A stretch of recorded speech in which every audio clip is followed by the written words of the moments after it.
За би эхнийхээ ногоог ингээд энд яншу, мангар тэгээд нимбигний минцэтэйгээ ингээд сайхан жижиглэж хэрчээ давстайгаа холилдсон байж байна.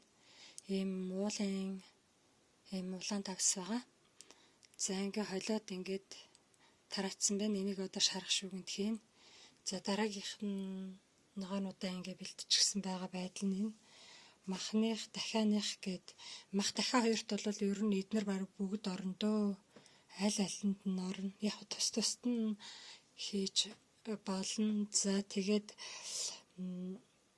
энэ амтлагч ногоонуудаа дангаар нь бас давстай холж болно. Розмариныгаа дан розмаринтай давс, эсвэл сонгонтой давс, дан саримстай давс, эсвэл мөгөө оюу шар дэртэй, эсвэл гангатай, эсвэл жууцаатай, эсвэл бол зэрлэг хахуунаатай, эсвэл аврын навчтай гэдэг ингээд та нар өөрийнхөө дураараа ер нь тэгээд тус нь хийж болно.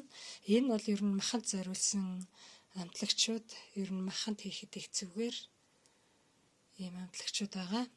За одоо энийг би жижиглэж хэрчээд тэгээд бас энэ шарах юмд шүүгэнд хийгээд ингээд цаасан дээр дэлгээд ингээд шарна да.